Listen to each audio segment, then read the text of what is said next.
নারীরা হলো ফুটন্ত গোলাপের মতো ফুল। আপনারা দেখবেন যেই নারীটা পর্দা করে, যেই নারীটা 5 ওয়াক্ত নামাজ পড়ে, যেই নারী শরীয়তের সীমারেখা মেনে চলে, দেখবেন ওই নারী সম্পর্কে কোনো কথা বললে সমাজের নারী পুরুষ সবাই বন্ধু খেপে যাবে। সাবধান, লাগাম টেনে কথা বলো। ওই নারী আমাদের গ্রামের জন্য গর্ব, ওই নারী আমাদের গ্রামের জন্য রহমত। তার মতো একটা বউ যদি আমার ঘরে পেতাম, আপনি কেমন করে এমন বউ পাবেন? পাবেন না। কারণ প্রত্যেকটা ঘরে ঘরে যদি নামাজি পর্দাশীল মেয়ে তৈরি করতে পারেন, প্রত্যেকটা ঘরে ঘরে অটোই পর্দাশীল বউ চলে আসবে। আপনার মেয়েকে পাঠান পেন্সিল শু পরে শপিং কমপ্লেক্সে, মেয়ের ক্ষেত্রে শপিং কমপ্লেক্স আর বউয়ের ক্ষেত্রে অত্যন্ত পর্দাশীল, তাহলে আপনি সঠিক বিবেচনা কম বাবা হতে পারেননি। কথা বলেন না কেন? আমি আমার মা বোনদের উদ্দেশ্যে বলবো, মা গো, পর্দা করে চলো, পর্দা ছাড়া কোনো উপায় নেই। আমার বন্ধু হযরতে আব্দুল্লাহ আসতেছে নবীজির কদমে, মাইমুনা সহ বন্ধুরে আমার আরেকজন ছিলেন নবীজির দরবারে। যখন আব্দুল্লাহ আসতেছে তখন আমার নবীজি বললেন, তোমরা আত্মগোপন করো। খেয়াল করবেন হাদিস শরীফ, তোমরা কি করো? তার মানে তোমরা এখান থেকে প্রস্থান করো, চলে যাও। ইয়া রাসূলুল্লাহ, আব্দুল্লাহ আসতেছে, আব্দুল্লাহ তো অন্ধ। আমার নবীজি বলেছেন, আব্দুল্লাহ অন্ধ, তোমরা তো অন্ধ নও। তার মানে আপনার বাড়ির আঙিনা দিয়ে যদি কোনো অন্ধ মানুষ চলে যায়, আপনি চুকি দিয়ে অন্ধ মানুষের, অন্ধ পুরুষের দিকে দৃষ্টি দিতে পারবেন না। আপনার স্বামীর ক্ষমতা নাই, কলা পাতা দিয়ে আপনার বাড়ির আঙিনাটা বেড়া দিয়ে দিয়েছে, নতুন জামাই হেঁটে যাচ্ছে, আপনি কলা পাতার পাক দিয়ে নতুন জামাইয়ের দিকে দৃষ্টি দিতে পারবেন না। কারণ বন্ধু, আমি আগেই বলেছি, সব কিছুই ওই চক্ষু থেকে। কথা বলেন না কেন? ফেসবুকে দেখবেন, গত পরশুদিন ফেসবুকে দেখলাম 3 বাচ্চার মা, স্বামী বিদেশে থাকে, এসআইয়ের সাথে প্রেম করে 3টার মা বিয়ে করে ফেলেছে। হ্যাঁ, দেখছেন? অথচ জামাই বিদেশে।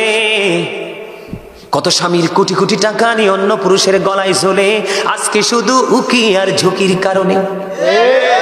চোখটাকে যদি কন্ট্রোলে রাখতো, তাহলে কিন্তু নারীরা কখনোই এমন ফাঁদে পড়তো না। বন্ধু আমার দিকে তাকান, আল্লাহর হাবিবকে যখন দেবর সম্পর্কে প্রশ্ন করা হলো, আমার নবীজি বলেছেন, একজন ভাবি তার দেবরের সাথে দেখা করার চাইতে মৃত্যু তার জন্য অনেক ভালো। নাউজুবিল্লাহ বলেন না? অন্য বেগানা পুরুষ তাক দূরের কথা, আল্লাহ রাসূল নারীদেরকে সুরক্ষিত রাখার জন্য বলেছেন, যাদের স্বামী কাছে নেই, যাদের স্বামী বিদেশে আছে, অথচ স্ত্রী এই জেলায় আছে, স্বামী চাকরির কারণে, জীবন জীবিকার কারণে অন্য জেলায় আছে, আল্লাহর হাবিব জানিয়ে দিয়েছেন, হাদিস শরীফ থেকে প্রমাণ। আল্লাহর হাবিব বলেছেন, তোমার স্বামী বাড়ি আসা না পর্যন্ত তুমি সুন্দর জামা পরিও না এবং সাজগোজ করিও না। তোমার যা কিছু শুধু একমাত্র তোমার স্বামীর জন্য, কারণ তোমার স্বামীর সন্তুষ্টিতেই তোমার জান্নাত। বেপরদাশীল নারীরা রাতের অন্ধকারে স্বামী যখন তাকে বিছানায় ডাকে, অনেক সময় সে স্বামীর ডাকে সাড়া দেয় না। এটা আমার কথা নয়, হাদিস শরীফের কথা। বন্ধু আপনার আমার দিকে তাকান, আল্লাহর হাবিব জানিয়ে দিয়েছেন, কোন নারীকে তার স্বামী সারাদিন পরিশ্রম করলো, জীবন জীবিকার তাগিদে তার জন্য, তার ফ্যামিলির জন্য ঘুরলো, রাতের অন্ধকারে সে যখন বিছানায় গেল, স্ত্রীকে আদর করে কাছে ডাকলো, স্ত্রী মুখটা ঘুরিয়ে অন্যদিকে চলে গেল, স্বামী কলিজাটা ফাইটা খান খান হয়ে গেল। আমার আল্লাহ সঙ্গে সঙ্গে লানতের ফেরেশতা ওই নারীর জন্য পৃথিবীর বুকে পাঠিয়ে দেয়। ওই যতক্ষণ না পর্যন্ত সকাল না হয়, ওই রাত্র থেকে ওই নারীটাকে শুধু ফেরেশতারা লানত দিতে থাকে, ওই নারীকে অভিশপ্ত বলে ঘোষিত করা হয়। জোরে জোরে নাউজুবিল্লাহ।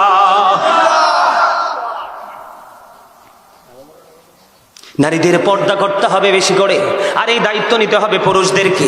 আপনি স্বামী হয়ে স্ত্রী বন্ধু এলোমেলো ঘোরাফেরা করছে, চলাফেরা করছে, আপনি কিন্তু তার আপনার স্ত্রীর দিকে নজরও দিচ্ছেন না, তাহলে এটার জন্য দায়ী হবেন আপনি। বাঁচার উপায় নাই। আপনি ফরেজগার স্বামী, কিন্তু বউ এলোমেলো চলছে, আপনার আমলের কোনো মূল্য নেই আল্লাহর কাছে। আল্লাহর হাবিব বলেছেন, নারীরা হলো গোপনীয় জীব, তারা গোপনে থাকবে, তাদের সর্বোচ্চ সম্মান থাকবে। যখন তারা ঘর থেকে বের হয়ে প্রকাশিত হবে, তখন শয়তান তাদেরকে দেখলে উকি ঝুঁকি দেয়। জোরে জোরে নাউজুবিল্লাহ। আপনারা তো জানেন না, নারীকে শয়তান মনে করে রশি। কোন শয়তান যদি কোন পুরুষকে, চরিত্রবান পুরুষকে যদি গায়েল করতে চায়, কোন সুপুরুষের গায়ে যদি কলঙ্কের কালি লাগাইতে চায়, তখন শয়তান কোনোভাবে ফাঁদ ফেলতে পারে না। একটা নারীর মাধ্যমে ওই পুরুষের গায়ে, সাদা গায়ে কালো দাগ লাগাইয়া দেয়। এই জন্য নারীদেরকে অত্যন্ত সচেতন থাকতে হবে, অ্যালার্ট থাকতে হবে। স্বামীর অনুমতি ছাড়া এই বাড়ি থেকে ওই বাড়িও যেতে পারবেন না। স্বামী অনুমতি দিলে এই বাড়ি থেকে ওই বাড়ি যাবেন, তবে পর্দা করে, পর্দা ছাড়া নয়। কারণ কার নজর কেমন আপনি কখনোই বলতে পারবেন না। আরো ভয়ঙ্কর খবর আছে বন্ধু, নারীরা বর্তমানে পুরুষের পোশাক পরে। আপনারা দেখছেন কিনা জানি না, এখন দেখবেন ম্যাক্সিমাম নারীর পরনে দেখবেন পুরুষের জুতা। কথা কন না কেন? আমি ভুল বলছি না, কিন্তু আমি দেখেই বলছি ম্যাক্সিমাম নারীর পরনে। আপনারা দেখেন, আমরা তো পুরুষ, ওনারা মনে করতে পারে যে হুজুরে পুরুষ দেখে মনে আমাদেরকে বেশি বলতেছে। না, আমি আপনাদেরকে বলি, আমরা পুরুষ মানুষ, মার্কেটে গেলে আমাদের একটা লুঙ্গি, একটা গেঞ্জি, একটা শার্ট, একটা পায়জামা, একটা প্যান্ট, এই তো আমরা পুরুষদের। আর শপিং মলে গেলে যেদিকে তাকাবেন শুধু নারীদের জিনিস। কতটা ধ্বংস হয়েছে নারীরা, কতটা পথভ্রষ্ট হয়েছে তারা, কতটা অভিশপ্ত হয়েছে, কতটা লানত প্রাপ্ত হয়েছে। নারীদের জুতাগুলো অত্যন্ত ডিজাইনেবল। আপনি চাইলে সর্বোচ্চ হাই হিল পড়তে পারেন, মিডল হিল পড়তে পারেন, আবার ফ্ল্যাট পড়তে পারেন। পারেন না? নারীরা পড়তে পারে না? তাদের কোয়ালিটির কোনো শেষ। এত সুন্দর সুন্দর ডিজাইনেবল জুতা ছেড়ে তাদের নজরটা পুরুষের জুতার দিকে। কথা কন না কেন? ভুল বলছি? গেল একটা। এবার আসেন, এবার আমার দিকে তাকান। আমি বাস্তবতা বলছি, আপনারা হাসছেন না। যারা এডি করে, কেউ হইলে আপনার নাতনি, নাইলে আপনার ওয়াইফ, নাইলে আপনার পুত্রবধূ, বাচ্চা থাকার উপায় নাই। এক গুছারে আরেক গুছা সোজা কইবেন, সুযোগ নাই। কি কি ভুল কইছি? হ্যাঁ, ফরান্ডা খুললে হাসি দেন কিল্লাই, আইতে আসি বা সামনে লাই তুলি রেখছি আই। কারণ আন্নে হেতন রে সারি দিছেন, এল্লাই হেতনে ফাকনা গজাই উড়ালতেছে। আন্নে যদি হেতনের না হেউগা রশি লাগাই দিতেন, বড়ি লাগাই দিতেন, হেতনে এত দূর যাই চাইতেন। কথা কন না কিল্লে? এবার দেখেন, তাদের বলে হুজুর আপনি এত কিছু জানেন কেমনে? আমার ফ্যামিলির কোনো মহিলা ঘর থেকে বের হয় না, কোন বউ। তাদের জুতা থেকে ঠোঁটের লিপস্টিক পর্যন্ত তারা যা চায় সব মার্কেট আমি করি, সব মার্কেট আমি করি। আমি যেটা এনে দিবে এরাই বলবে এটাই আলহামদুলিল্লাহ। আমি নারীদের, আমাদের আইটেমের চাইতে নারীদের আইটেম আমার মুখস্থ। আমি আমার জিনিসটা ভালো করে কিনতে পারবো না, কিন্তু মহিলাদের জিনিসটা আমি চিনে বুঝে ভালো করে কিনতে পারবো। কারণ আমার এক্সপিরিয়েন্সটা এত হার্ড হয়েছে, কারণ আমাদের জয়েন্ট ফ্যামিলি, অনেক বড় পরিবার। কথা কি বুঝতে পারছেন আমার? নারীদের এত সুন্দর সুন্দর 3 পিস, 1 পিস, 2 পিস আছে না নাই? কথা কন না কেন? কত ধরনের পায়জামা সব ছেড়ে দিল বন্ধু। আফসোস লাগে, দুঃখজনক হলেও সত্য। ছেলেদের একটা জিন্স প্যান্ট তার লোকটা সামলাতে পারলো না। ম্যাক্সিমাম নারীর পরনে দেখা যায় জিন্স প্যান্ট। বলে হুজুর এই উদাহরণটি কেন দিলেন? হাদিস শরীফ থেকে দিয়েছে, আমার মন গড়া দেয়নি। আল্লাহর হাবিব বলেছেন, যেই নারী পুরুষের পোশাক পরবে এবং পুরুষের মতো চলাফেরা করবে, আল্লাহ রাসূল বলেছেন ওই নারী হলো মর্দা মহিলা। কি মহিলা? মর্দা মহিলা।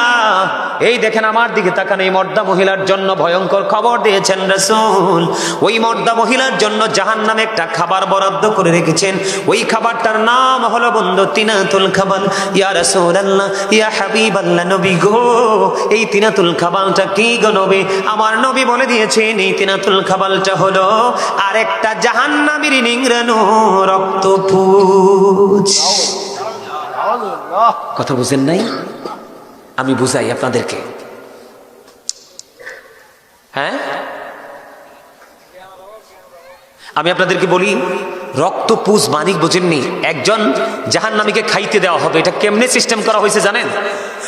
আপনার জাহান্নামী যারা হবে, পাপী যারা, তারা তো জাহান্নামী। জাহান্নামী যারা হবে তাদের জন্য কিন্তু একটা স্পেশাল রিসিপশনের ব্যবস্থা আছে। নাউজুবিল্লাহ বলে। কেমন জানেন? একটা জাহান্নামী একেবারে তার বডিটা পৌঁছে লিকুইড হয়ে যাবে, এদিক দিয়ে আরেকটা জাহান্নামের বডিটা তৈরি হয়ে গেছে। কি হয়ে গেছে? কথা বুঝে নেবেন। একটা জাহান্নামের এই বডিটা কি হয়ে গেছে, পৌঁছে গেছে, গলে গেছে, লিকুইড বুঝো না তোমরা? যেমন লিকুইড বলতে আপনার ওই যে ইয়া খান না, জুস, জুস, তরল, তরল। কে রে কইছে? মাশাআল্লাহ, চমৎকার কথা বলেছেন। তরল, একবারই নরম। ঠিক এইরকম হয়ে যাবে। আরেকটা জাহান্নামীও এতক্ষণ লিকুইড ছিল, তার এই লিকুইড বডিটাকে, যেই বডিটা তৈরি হয়েছে তাকে খাবারটা দেওয়া হয়েছে।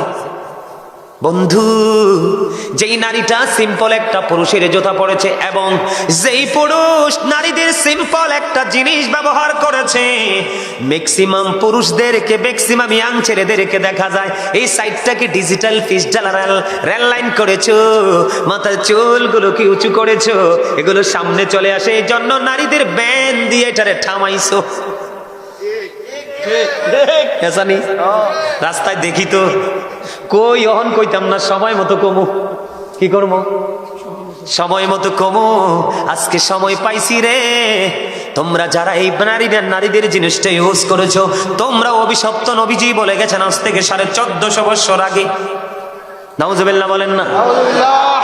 নারী যেই পুরুষের পোশাক পরবে, পুরুষ নারীর পোশাক পরবে, উভয়কে লানত দিয়ে গেছেন আমার আল্লাহ এবং আল্লাহ রাসূল। অবন্ধ এই লানত প্রাপ্ত যারা, তাদের ভয়ঙ্কর হিসাব নিকাশ হবে। কি হবে? আপনারা নামাজ পড়েন না, হালাল পদে উপার্জন করেন না, মা বাবার সাথে ভালো আচরণ করেন না, মসজিদগুলো এত সুন্দর করে বানিয়েছেন, মসজিদে হাইয়া আলাস সালাহ বললে যান না। যতদিন পর্যন্ত আপনি আপনার নামাজটাকে প্রিয় করতে না পারবেন, ততদিন পর্যন্ত আপনি যত বড় ইমানদারি হন না কেন, আপনি ইমানদার হিসাবে বিবেচিত হবেন না এবং সকল ধরনের নোংরা কাজ থেকে নিজেকে আপনি আড়াল করতে পারবেন না। কারণ আল্লাহ বলেছেন, ইন্নাস সালাতা তানহা আনিল ফাহশাই ওয়াল মুনকার। নামাজ মানুষকে খারাপ কাজ থেকে বাঁচাই রাখে। সুবহানাল্লাহ কয় না? নামাজ মানুষকে খারাপ কাজ থেকে কি করে? বাঁচাই রাখে। এখন আপনি নামাজ পড়ার পরেও যদি আপনি খারাপ কাজ করেন, তাহলে মনে করতে হবে আপনার নামাজটা 100% হয়নি, কোথাও না কোথাও ত্রুটি আছে। এজন্য বলছি, আগামী কালকে থেকে 5 ওয়াক্ত নামাজ পড়বেন, কারণ লাভের কোনো শেষ নাই। এটা শীতের দিন চলে না? আপনাদের এলাকায় কি শীতের দিনে গাছের পাতাগুলো ঝরে? ঝরে না? সব গাছের পাতা ঝরে? কোন গাছের পাতা ঝরে না বলেন তো? নারকেল গাছ। এই আমার চাচা অনেক বুদ্ধি। আমি চাইছিলাম আপনাদেরকে ফেসে ফালাই না, পারলাম না। আলহামদুলিল্লাহ, কোন বুদ্ধি আছে, মাশাআল্লাহ, বুদ্ধিটাই চাই। ম্যাক্সিমাম গাছের পাতা ঝরে যায়, শুধু নারকেল গাছ, তাল গাছ ছাড়া। বলে হুজুর এখানে কেন আসলেন? আপনার আমার জীবনে গুনার কোনো শেষ নাই। হযরত আবু যর রাদিয়াল্লাহু তাআলা আনহু থেকে হাদিস কানা বর্ণিত, আমার নবী শীতের দিনে বের হলো। বের হওয়ার পরে তিনি দেখতে পাইলেন গাছের পাতাগুলো বিরামহীন ভাবে জোরে জোরে পড়ছে। নবীজি গাছের ডালায় স্পর্শ করলেন, তার মানে ধরলেন। ধরার পরে আবু যরকে ডাক দিলেন। আবু যর উত্তর দিলেন, লাব্বাইকা ইয়া রাসূলুল্লাহ, আমি হাজির। নবীজি বললেন, আবু যর, তুমি চাইয়া দেখো শীতের কারণে গাছের পাতাগুলো কেমনে শুষ্ক হয়ে জোরে জোরে পড়ছে। ঠিক তেমনি ভাবে আল্লাহর কোন বান্দা, আমার উম্মত, নামাজের মাধ্যমে প্রাণ উজাড় করে যখন আল্লাহর কুদরতি কদমে সেজদা দিয়ে তার কপালটা আল্লাহর কুদরতি কদমে ঠেকিয়ে দিবে, ওই শীতের দিনের গাছের পাতার মতো তার সমস্ত জীবনের গুনাহগুলি ঝরে যাবে। আপনার আর ভয় থাকার কথা নেই। আল্লাহ কয়, নামাজ পড়লে তুমি সব খারাপ কাজ থেকে আমি বাঁচাই রাখবো। আর হাদিস শরীফের মধ্যে আসছে, শীতের দিনের গাছের পাতা যেমনি স্প্রেটে ঝরে পড়ে যায়, ঠিক তোমার নামাজ পড়লে তোমার জীবনের গুনাহ এমনি ঝরে পড়ে যাবে। জোরে জোরে করেন আলহামদুলিল্লাহ। তাহলে নামাজ কি ছাড়বেন না ধরবেন? এখন তো কত জাতের নামাজি, অত্যন্ত কমার্শিয়াল নামাজি। আসরের সুন্নত তো পড়েই না, এশারের সুন্নত তো পড়েই না, নফলের তো ধারে কাছে না। এই নামাজি দিয়ে কোনো লাভ নাই। তাকওয়া নিয়ে পড়তে হবে, প্রেম নিয়ে পড়তে হবে, তাহলেই সফলতা সম্ভব। আরো জোরে বলেন, তাহলেই কি সফলতা? আমার দিকে তাকান। নামাজ পড়তে হবে। নামাজ পড়লে পুরুষও পর্দা করতে পারবেন, নারীও পর্দা করতে পারবেন। আর আপনারা মহিলারা পর্দা করে যাবে, আপনারা আবার 3 রাস্তার মোড়ে দাঁড়াইয়ে এমনি চাইয়া থাকেন না। আল্লাহ রাসূল বলছে, তোমরা তোমাদের চক্ষুগুলোকে নিম্নগামী করে রাখো, নিচু করে রাখো। কি করে রাখো? আপনার চোখ দুইটা দিছে অকাজে ব্যবহারের জন্য নয়, এমনি চতুর্দিকে হাইয়া চাইয়েন না। হাঁটতে লাগলে মাথা নিচু করে হাঁটবেন। কথা কি বুঝতে পারছেন? আপনি যখন নামাজ পড়বেন, নামাজ পড়ার কারণে আপনার মধ্যে সব ধরনের পবিত্রতা চলে আসবে, অপবিত্রতা দূর হয়ে যাবে। আলহামদুলিল্লাহ বলেন না? হযরত ওমর রাদিয়াল্লাহু তাআলা আনহুর জামানায় একটা যুবক এমনই বেশি আল্লাহর প্রেমিক ছিলেন, তিনি প্রতিদিন যে নামাজ পড়তে যাইতেন মসজিদ, এই মসজিদটা একটা বাড়ির উপর দিয়ে যেতে হতো। এটা হযরত ওমর রাদিয়াল্লাহু তাআলা আনহুর জীবনী থেকে ওনার জামানার ঘটনা একটা বলছি আপনাদেরকে বোঝানোর জন্য, বিশেষ করে এখানে যুবক বেশি তো তাদেরকে বোঝানোর জন্য, তোমাদেরকে বোঝানোর জন্য। তো এখন তো ছেলেটা যে প্রতিদিন নামাজে যায়, বিশেষ করে এশারের নামাজের সময় তো অন্ধকার হয়ে যায় না, তো একটা মেয়ে আছে অপূর্ব সুন্দরী, এই মেয়েটা সব সময় ছেলেটাকে দেখলে তার মনের প্রেম আকাঙ্ক্ষাটা ছেলেটাকে বিভিন্নভাবে বোঝায়। কিন্তু ছেলেটা এত বেশি আল্লাহ প্রেমিক যে একদিন হিসাব দিতে হবে, ভয় করে মেয়েটার দিকে সে তাকায়ও না। সে কি করে, একদিন সে তাকে সবসময় এড়িয়ে যায়। একদিন এরকম করতে করতে দিন যাচ্ছে যাচ্ছে যাচ্ছে, হঠাৎ করে একদিন এশার নামাজ পড়তে গেলেন। এশার নামাজ শেষ করে যখন সে তার বাড়ির উদ্দেশ্যে রওনা হলেন, মেয়েটা এমন ভাবে মেয়েটা প্রেম আকাঙ্ক্ষা দেখালে ছেলেটা আর থাকতে পারলো না। ছেলেটা সোজা মেয়েটার ঘরে চলে গেল। যাওয়ার পরে দেখলেন মেয়েটা এমন একটা পরিবেশ তৈরি করে ফেলেছে যেন স্বামী স্ত্রীর ভাসর হবে। নাউজুবিল্লাহ বলেন। মানে মেয়েটা ছেলেটাকে এত বেশি ভালোবেসে ফেলেছে, এটা কোনোভাবেই সে মানে এটাকে তার কাছাকাছি এসে তাকে আপন করে বোঝানোর মতো সক্ষমতা হয় না। বিভিন্ন কৌশল তাকে শয়তান ধোঁকা দিয়েছে, সে ঘরে চলে গেল। যাওয়ার পরে বন্ধু যখন এই পরিবেশটা এত ভয়ঙ্কর হয়ে গেছে, হঠাৎ করে ছেলেটার অন্তরে ওই যে কিয়ামতের দিনের কথা বন্ধ মনে হয়ে গেল। ওই যে সূর্যটা মাত্র 1.5 হাত উপরে থাকবে, সূর্যের কিরণে মাথার মগজটা টকবক টকবক করে উতরাবে, কান পর্যন্ত ঘাম এসে যাবে, চারপাশ বন্ধু দুর্গন্ধময় হয়ে যাবে, সহ্য হবে না। ছেলেটার ওই দিনের কথা মনে হলো, চিন্তা করতে করতে মেয়েটার ঘরের মধ্যে বন্ধু ছেলেটা বেহুশ হয়ে গেল। আল্লাহু আকবার বলেন না। ছেলেটা বেহুশ হয়ে গেল। বন্ধু সে তার সেন্সটা হারিয়ে ফেলেছে। তখন অনেক দেরি হয়ে গেল, ছেলেটা বাড়ি ফিরে যায় না। মা বাবা পাগল হয়ে গেল, আপন স্বজন তাকে খুঁজতে শুরু করলো। মেয়েটাও লজ্জায় পড়ে গেছে, কেমন করে বলবে তার ঘরে। খুঁজতে খুঁজতে খুঁজতে খুঁজতে মেয়েটার ঘরে গিয়ে ছেলেটাকে অচেতন অবস্থায় পাইল। এখান থেকে উঠিয়ে ছেলেটাকে বন্ধ বাড়ি নিয়ে গেল। নিয়ে যাওয়ার পরে আল্লাহর কুদরতে ছেলেটার জ্ঞান ফিরে আসলো। ফিরে আসার পরে ছেলেটাকে প্রশ্ন করলো, বাবা গো বলো না তুমি কেমন করে ঘরে গিয়েছিলে, আবার কেনই বা তুমি বেহুশ হয়ে গেছো? এবার ছেলেটা ডেকে ডেকে বলল, উপস্থিতি সবার সামনে বলল, আমি যখন এই প্রতিদিন নামাজ পড়তে যেতাম মেয়েটা সব সময় আমাকে প্রেম আকাঙ্ক্ষা দেখাতো। আমি আজকে নামাজ পড়ে আসার সময় কেমন করে যে মেয়েটার ঘরে চলে গেলাম এটা আমি উপলব্ধি করতে পারিনি, কিন্তু যাওয়ার পরে যে পরিবেশটা নোংরা সেটা আমি বুঝতে পেরেছি। এখান থেকে কেমন করে যাব, আমার পরকালের চিন্তা আমার হৃদয়ে চলে আসলো। সেই দিনের বন্ধু তো কেউ নাই রে, কে আমাকে সুপারিশ করবে? ভয় আমার হৃদয়ে রাজ্য তোলপাড় শুরু করে দিলাম। চিন্তা করতে করতে আমি বেহুশ হয়ে গেলাম। পুরো বিস্তারিত ঘটনাটা খুলে বলতে দেরি, মা বাবা আপন স্বজনের সামনে ছেলেটা চিরদিনের জন্য নিদ্রায় শায়িত হয়ে গেল। তার মানে ছেলেটা মৃত্যুবরণ করলো। ইন্না লিল্লাহি ওয়া ইন্না ইলাইহি রাজিউন। বন্ধু ছেলেটা যখন মারা গেল বুঝেনি মা বাবার কেমন অবস্থা হবে। তাৎক্ষণিকভাবে বন্ধু তাকে জানাজা করে কবরে দাফন করা হলো। সকাল যখন হলো, সকাল হতে না হতেই ওমর রাদিয়াল্লাহু তাআলা আনহুকে খবর দেওয়া হলো। তিনি খবর দেওয়ার পরে জলদি ছুটে আসলেন। আসার পরে বিস্তারিত ঘটনা শুনলেন। এবার তিনি বললেন, জলদি চলো ওই ছেলেটার কবরের পার চলো। জলদি করে সবাইকে নিয়ে কবরের পারে চলে গেল। কবরের পারে চলে যাওয়ার পরে হযরত ওমর ওই ছেলেটার জন্য দোয়া করে দিলেন, এবং তিনি ওই কবরের পারে দাঁড়িয়ে দাঁড়িয়ে সবাইকে বলতেছেন, যে পাপ করতে গিয়ে অপরাধ করতে গিয়ে কাল কিয়ামতে হিসাব দিতে হবে চিন্তা করে সে পাপ থেকে দূরে আসতে পারে, ওই ব্যক্তির জন্য আল্লাহ রাব্বুল আলামিন তার কবরে যাইতে দেরি তার জন্য 2টা জান্নাত বরাদ্দ করে দেয়। তার মানে 2টা জান্নাতের সুখ তার কবরের মধ্যে বরাদ্দ করে দেয়। হযরত ওমর এই কথা বলতে দেরি রে, সঙ্গে সঙ্গে ওই যুবকের কবর থেকে আওয়াজ আসলো, হ্যাঁ হযরত ওমর আপনি যা বলেছেন সব সত্য গো, আমাকে কবরে রাখতে দেরি গো, আমার কবরের মধ্যে 2টা জান্নাতের সুখ আমি পেয়ে গেছি। নামাজ মানুষকে এইরকম চরিত্রবান বানায়। তোমাদেরকে বোঝানোর জন্য আমি কথাগুলো বলছি, একটু বুঝে নিতে হবে। সর্বশেষ আলোচনা আর করবো না, অনেক সময় হয়ে গেছে। ভাবছিলাম মাত্র 30 মিনিট আলোচনা করবো। কত মিনিট? মাত্র 30 মিনিট, এখন 2 ঘন্টা হইব একটু পরে। আমার দিকে তাকান, আমি আপনাদেরকে কি বলি, এই যে যতগুলো কথা বললাম আমলের জন্য বললাম না? এগুলো বাস্তবে বাস্তবায়ন করার জন্য বললাম না? কথা বলেন, বললাম না? সম্মানিত উপস্থিতি, মনে রাখবেন ওই যে দেহ এবং রুহের কথা বলেছিলাম, মনে আছে না? কথা কর না কেন? আমি কিন্তু ওই যে দেহ থেকে আত্মাটা আলাদা হলেই মৃত্যু বলে বিবেচিত হবে, এখানে এসেই কিন্তু আমি অন্যদিকে ঘুরে গেছিলাম, মনে আছে? এখন দেহ থেকে যখন আত্মাটা আলাদা হয়ে যাবে, আপনাকে আমাকে মৃত বলে ঘোষণা করা হবে, তখন আপনাকে আমাকে কোথায় নিয়ে যাওয়া হবে? কবরে। কোথায়? আপনাদের যার যার পছন্দের গোরস্থান আছে, সেই গোরস্থানেই নিয়ে যাওয়া হবে, তাই না?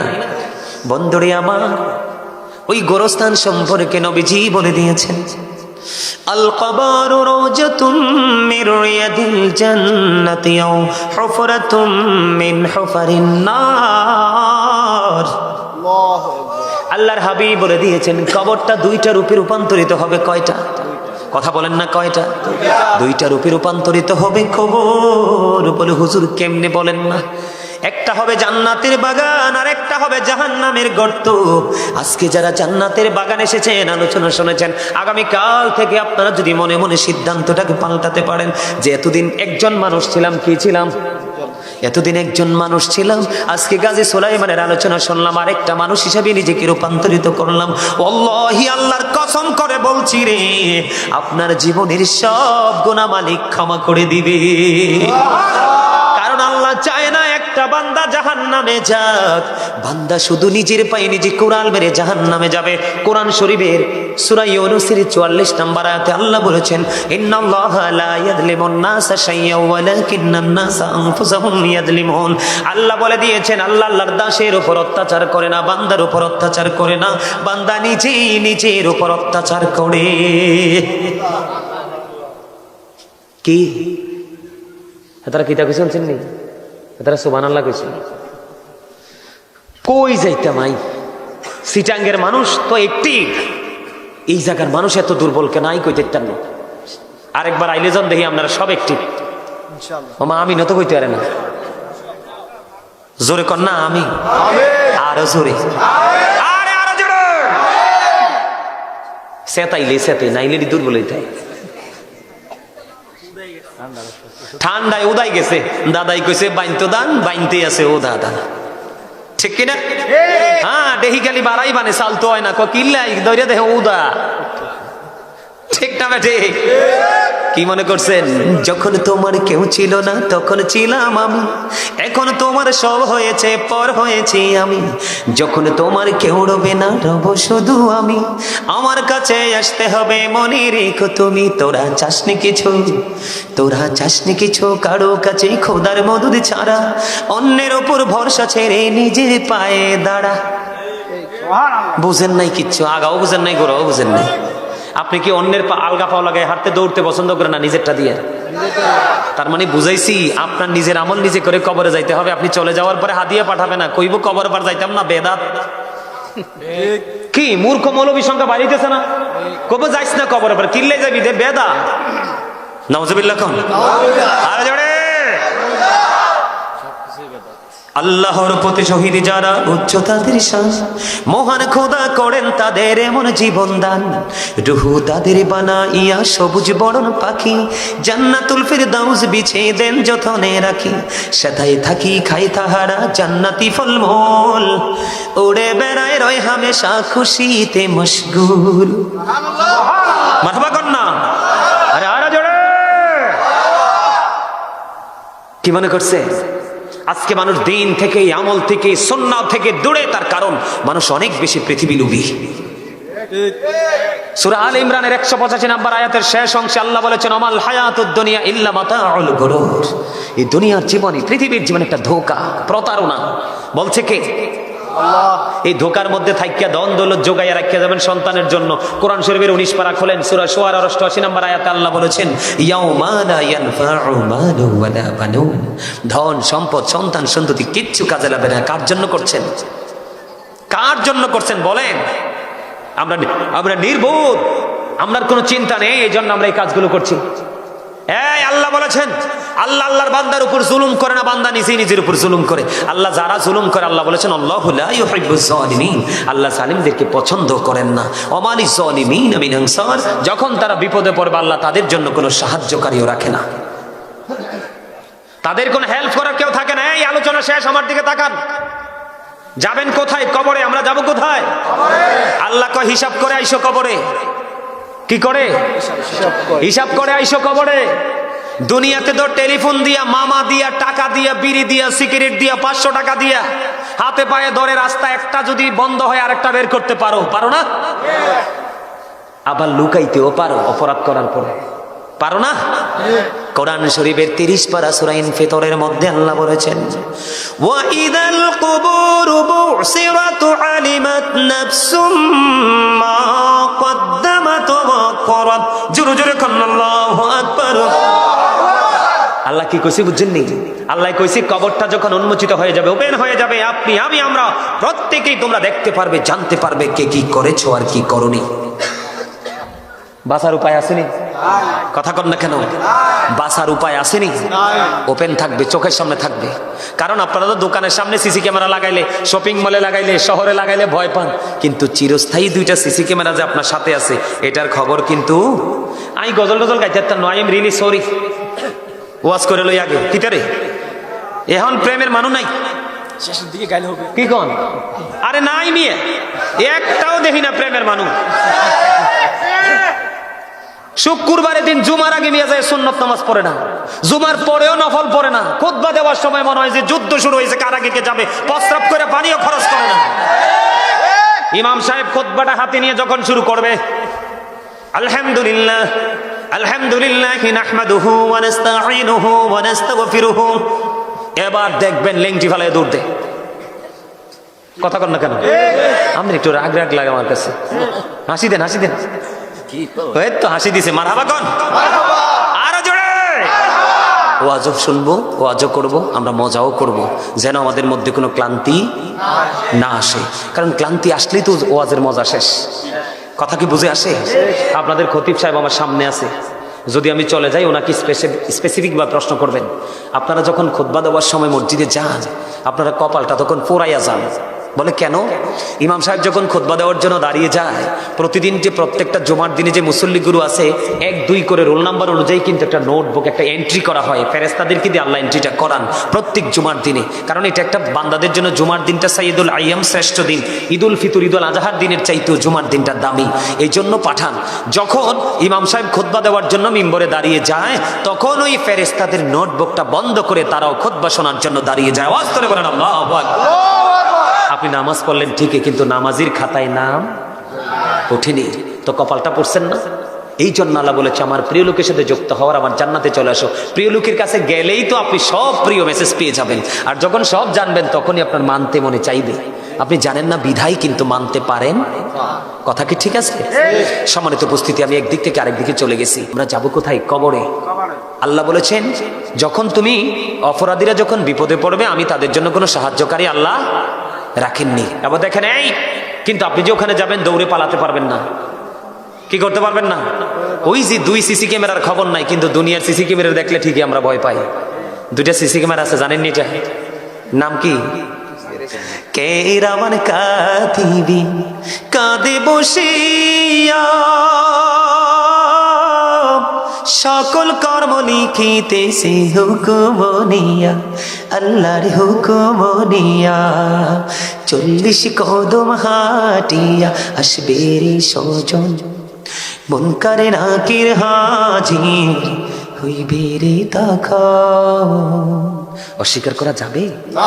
কোন সুযোগ নাই। চিরস্থায়ী সিসি ক্যামেরা দিয়ে সবকিছু ধারণ করা হচ্ছে, আপনি কি করছেন আর কি করছেন না। ঠিক না বেঠিক? এদিকে তো এটা আছেই। আল্লাহ আবার স্পেশালি ঘোষণা দিয়েছে, ইন্না বাতশা রাব্বিকা লাশাদীদ। আল্লাহ বলেছেন, the seizing of Allah is difficult. আল্লাহর ধরা, আল্লাহর পাকড়াও বড় শক্ত, বড় কঠিন। আল্লাহ বলেছেন, ইন্নাল্লাহা সারিউল হিসাব। Allah is quick to take account. আল্লাহ হিসাব গ্রহণে অত্যন্ত তৎপর। কথা কিন্তু বুঝে নেবেন, আল্লাহ কিন্তু বলছে, আমি আমার আল্লাহর বান্দার উপর জুলুম, বান্দা নিজেই নিজের উপর জুলুম। যারা জুলুম করে আল্লাহ তাদেরকে পছন্দ। তারা যখন বিপদে পড়ে আল্লাহ তাদের জন্য কোনো উদ্ধারকারীও রাখেন। আল্লাহ কিন্তু আগেই জানাই দিছে খবর, আপনি জানেন না, এটা আপনার দোষ। আপনি জানেন না, এটা কার দোষ? এই একদিকে দোষ, আরেকদিকে আল্লাহ বলেছেন, এটা তো আছেই, তোমরা কিন্তু এমনি এমনি ছেড়ে দিব না। আল্লাহ বলেছেন, ইন্না বাতশা রাব্বিকা লাশাদীদ। আল্লাহর পাকড়া বড় শক্ত, আল্লাহ ধরবে খুব শক্ত ভাবে। হিসাবটাও নিবি খুব শক্তভাবে। দুঃখজনক হলেও বন্ধু সত্য রে, ওই যে পর্দাশীল বেপর্দাশীল পুরুষ এবং নারী, বেনামাজি, অন্যায় অপরাধ করনেওয়ালা বান্দা বান্দিগুলো সবগুলো মিলে তারা পাপী হয়ে গেল। ও বন্ধু, তাদের জন্য কত ভয়ঙ্কর খবর দেখেন। এই জাহান্নামীদের জন্য সবচেয়ে কম আযাব হলো তার পায়ের মধ্যে আগুনের এক জোড়া জুতা পরাইয়া দেওয়া হবে। যেরকম না, নাউজুবিল্লাহ। আগুনের জুতা পরতে পারবেননি, পৃথিবীর আগুনের মতো নয় রে। হযরত আবু হুরায়রা রাদিয়াল্লাহু তাআলা আনহু বলে দিয়েছেন, আমার নবী বলেছেন, ওই আগুনের জুতা পৃথিবীর আগুনের মতো নয়। আল্লাহ রাব্বুল আলামিন 1000 বছর আগুনটাকে উত্তপ্ত করেছে। 1000 বছর তাপ দেওয়ার পর এটার রং হয়ে গেছে লাল। আল্লাহ কয়, না না, এই যে 1000 বছর তাপ দিয়ে তো হিংস্র করেছে আগুন রে, এই হিংস্র আগুন দিয়ে হবে না, এটাকে আরো বেশি বৃদ্ধি করতে হবে। আল্লাহ আরো 1000 বছর তাপ দিলেন, আগুনটার রং হয়ে গেল বন্ধু সাদা। আল্লাহ বলেন, না না, আগুনকে আরো হিংস্র করতে হবে। আরো 1000 বছর বন্ধু আগুনকে তাপ দিল। তাপ দেওয়ার পরে আগুনটা হয়ে গেছে কালো। এক এক করে 3000 বছর আগুনটাকে উত্তপ্ত করে একবারে হিংস্র করে বন্ধু আল্লাহ রাব্বুল আলামিন বরাদ্দ করে রেখেছে। কারণ বলে, হুজুর আল্লাহ এত কঠিন কেন? আল্লাহ কঠিন হবে আপনার আমার কর্মের কারণে। আপনি সুদ খাইয়া আরেক ফকিরকে আরো নিঃস্ব করে দিয়েছেন। আমাদের এলাকার মধ্যে অনেক গরিব মানুষ ভিটামাটি হারে এখন মিসকিন, সুদখুরদের তাণ্ডবে। সমাজের মধ্যে কিছু ভূমিদস্যু থাকে, গরিবের জায়গাটা সুন্দর, এটা দখল করে তাকে আউট করে দিয়েছে। আছে না নাই? অনেকে দেখা যায় একজনে ফসল করছে, সময় হয়েছে, পাকছে, সে জোর করে কেটে নিয়ে গেছে। আছে না নাই? আপনি তো আল্লাহর কথা চিন্তা করেননি, আপনি তো ভয় করেননি, হিসাব দিতে হবে সেই চিন্তা করেননি। এই পৃথিবীর বুকে মানুষের মনে যা চায় বন্ধু তাই তো খেতে পারে। ওই মানুষের যখন তৃষ্ণা লাগে অনেক বেশি পরিশ্রম করে সে পানি দিলে কিন্তু পানিটা খায় না, কয় এই পানিতে আমার কলিজা ভিজবে না, ফ্রিজিং করা পানি দাও, ঠান্ডা পানি দাও, আইস দাও। আইসটা যখন দেয় বন্ধু একটু মিশিয়ে, তখন আপনি খাইলে সাময়িক সময়ের জন্য আপনার শান্তি মিলে। বন্ধু, জাহান্নামে তো ভয়ঙ্কর। ও বন্ধু, পাপ করো না, পাপীদের জন্য তো ভয়ঙ্কর জায়গা বরাদ্দ করা আছে। তুমি পানি তো খাইতে পারবা না, খাইতে পারবা না। পানিটা তোমার এত উত্তপ্ত গরম পানি তোমার মাথা দিয়ে ঢেলে দেওয়া হবে, তোমার ভিতর থেকে সব কিছু লিকুইড হয়ে বের হয়ে যাবে। জোরে জোরে নাউজুবিল্লাহ। কি হয়ে যাবে? নরম হয়ে তোমার ভিতর থেকে সবকিছু বের হয়ে যাবে। ওই যে একটু আগে বলেছি, হাদিস শরীফের মধ্যে সে জাহান্নামীরা যখন খাবার খাইতে যাবে, মুখরোচক কোনো খাবার মিলবে না। আল্লাহর হাবিব জানিয়ে দিয়েছেন, তিনাতুল খাবাল তোমাদের নসিবে জুটবে। ইয়া রাসূলুল্লাহ, নবী গো, এই তিনাতুল খাবালটা কি গো? নবীজি বলে দিয়েছেন, এটা হলো আরেকটা জাহান্নামের নিংড়ানো রক্তপুঁজ, এটা তোমাকে কন্টিনিউ ভক্ষণ করতে হবে বন্ধু। আরেকটা খাবার এসেছে কোরআনের মধ্যে, যেটার নাম হলো বন্ধু জাক্কুম। এটা এতটা ভয়ঙ্কর, এই জাক্কুম তোমার এতটা ভয়ঙ্কর, এই বর্তমানে যদি এই মাহফিলের মাটি যদি একটা ফোঁটা জাক্কুম পড়ে রে, গোটা পৃথিবীর মাটি বন্ধু বিষাক্ত হয়ে যাবে। কিয়ামত পর্যন্ত এই পৃথিবীর জমিনে কোনো শস্য জন্মানো যাবে না। এত ভয়ঙ্কর খাবার বেনামাজিদের জন্য, সুদখুরদের জন্য, ঘুষখোরদের জন্য, জালেম অত্যাচারীদের জন্য, যারা ইসলামের বিধানকে অমান্য করে নিজের দাপট খাটিয়ে বন্ধু নিজের আধিপত্য বিস্তার করে জীবনযাপন করেছে, তাদের জন্য এটা বরাদ্দ। এটা মুখের সামনে আনতে দেরি দাঁতগুলো খসে পড়ে যাবে। সরিষা পরিমাণ একটু যদি পেটের ভিতরে যায় রে, সবগুলো বন্ধু লিকুইড হয়ে বের হয়ে যাবে। সবচেয়ে বড় দুঃখজনক খবর হলো, এই পৃথিবীর বুকে তুমি সুযোগ খুঁজে পাও, আল্লাহ জানিয়ে দিয়েছেন লা ইয়ামুতু, তুমি মানুষ মরতে পারবে না। People will not die that day, সেদিন মানুষ মরতে পারবে না। আল্লাহ বলেছেন ফিহা ওয়ালা ইয়াহইয়া, people will not be able to live that day, সেদিন মানুষ বাঁচতেও পারবে না। আল্লাহ বলেছেন বান্দা ওমা হুমান হাবি গায়িবিন, সেখান থেকে বান্দা অদৃশ্য হতে পারবে না, তার মানে পালাইতেও পারবে না। কি করবেন সেদিন? উপায় আছে? জাহান্নামের ভয়াবহতা নিয়ে যদি আলোচনা করি সহ্য করতে পারবেন না। এত ভয়ঙ্কর জাহান্নাম, এত মারাত্মক হবে পরিবেশ পরিস্থিতি। বন্ধুরে আমার, অত্যন্ত গুরুত্ব দিয়ে কাজ করতে হবে। এই যে খতিব সাহেব পাশে বসে আছেন, ইমাম সাহেব পাশে বসে আছেন, তাদের সাথে বেশি বেশি করে কমিউনিকেশন রাখবেন। সুযোগ পাইলেই তাদের কাছে চলে যাবেন, তাদের কাছ থেকে ট্রেনিং নেবেন। রাস্তায় কোনো মুসলমান দেখলেই সালাম দিয়ে দিবেন। যখন ঘরে আপনার ঘরে তরকারি রান্না করবে একটু জোল বলবেন বিবিকে বাড়াই দিতে, পাশে গরিবের ঘরে যেন দিতে পারেন। মানুষ যখন মারা যাবে তার জানাজা অংশগ্রহণ করবেন। কেউ যখন ডাক দিবে তার ডাকে সাড়া দিবেন। কথা কি বুঝতে পারছে? আমার কথা বুঝে আসছে? বেশি বেশি করে 5 ওয়াক্ত নামাজ পড়বেন, হালাল পথে রোজগার করবেন, মা বাবার সাথে ভালো সম্পর্ক রাখবেন, সামাজিক বন্ধনে নিজেকে আবদ্ধ করে নিজের জীবনটাকে বদলে দিবেন। মা বোনদেরকে পর্দায় রাখবেন, আপনারাও পর্দায় থাকার চেষ্টা করবেন। আর এইরকম মাহফিল, মানুষ যদিও আপনাদের কম, উপস্থিতি যদিও কম, কারণ আপনারা পাহাড়ি এলাকার মানুষ কম মনে হয় এখানে, তাতে আমার মন খারাপ হয়নি। তবে আপনাদের যে মনোযোগ সেটা দেখে আমি মুগ্ধ হয়েছি, অত্যন্ত খুশি হয়েছি যে আপনারা একেবারে নিবিড়ভাবে পলকহীন দৃষ্টি দিয়ে আপনারা আমার কথাগুলো শুনেছেন। সম্মানিত উপস্থিতি, বেশি বেশি করে রাসূলের সাথে প্রেম করবেন। প্রেম মানে রাসূলের আদর্শ। প্রেম মানে কি? রাসূলের আদর্শ। তাহলেই আপনার পক্ষে সফলতা আসবে। শোনেন, আপনি শুধু সুন্নি জামাত করলে চলবে না, আপনার আওলাদকেও সুন্নি জামাতের আওতায় আনতে হবে। কি করতে হবে?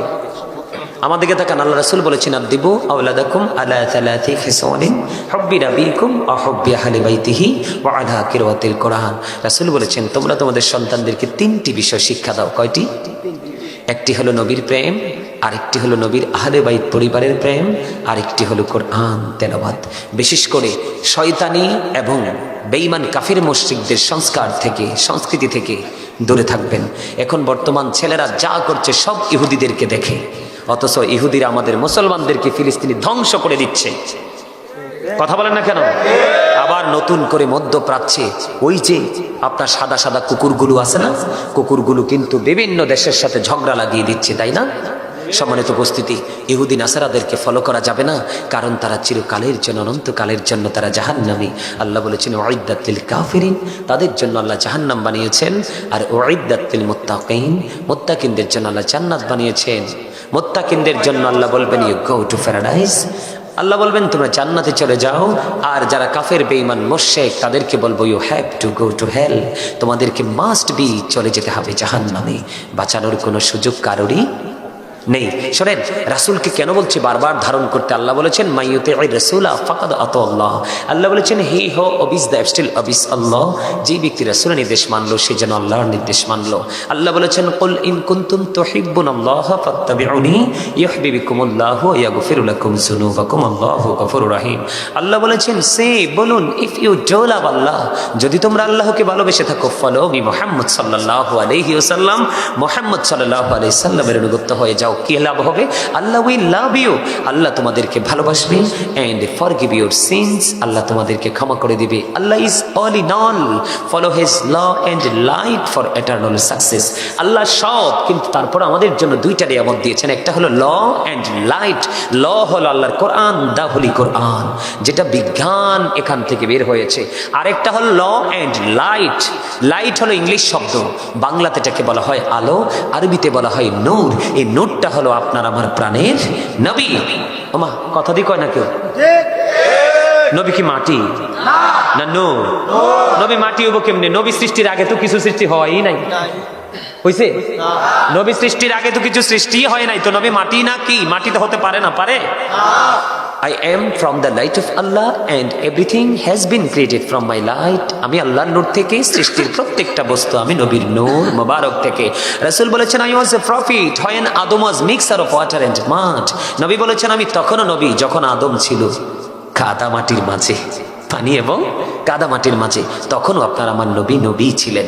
ডক্টর আহমদ পেয়ারা বাগদাদি পীর সাহেব কেবলা বলেছেন, বলবো of all the great religious personalities of all prophet Muhammad Rasulullah sallallahu alaihi wasallam was the most successful. তিনি বলেছেন পৃথিবীর মধ্যে যত নবী রাসূল এসেছেন, রাজনীতি থেকে ইমামতি থেকে রাজনীতি পর্যন্ত প্রত্যেকটা জায়গায় আপনার আমার নবী সফল, সাকসেস। সুবহানাল্লাহ। আর জোরে আমেরিকার গবেষক মাইকেল এইচ হার্ট তিনি 100 জন প্রভাবশালীর তালিকা করলেন। তিনি বললেন the 100 A ranking of the most influential person in the history. তিনি বলেছেন 100 জন প্রভাবশালীর তালিকা তিনি করেছেন। 100 জন প্রভাবশালীর মধ্যে ইনফ্লুয়েন্সিয়াল দ্বারা আপনার আমার নবীকে সর্বশ্রেষ্ঠ বলে আখ্যায়িত করেছেন। আওয়াজ দিয়ে বলেন সুবহানাল্লাহ। সম্মানিত উপস্থিতি, বেঈমান কাফেররা পর্যন্ত নবীকে নিয়ে প্রশংসা করেছেন, কিন্তু দুঃখজনক হলেও সত্য, আমাদের দেশে এলেম কালাম ছাড়া কিছু মৌলবী বের হয়েছে, নবী সম্পর্কে যা ইচ্ছা তা বলে, আল্লাহর ওলি সম্পর্কে যা ইচ্ছা তা বলে। ঠিক না ঠিক? আর জোরে বলেন না কেন?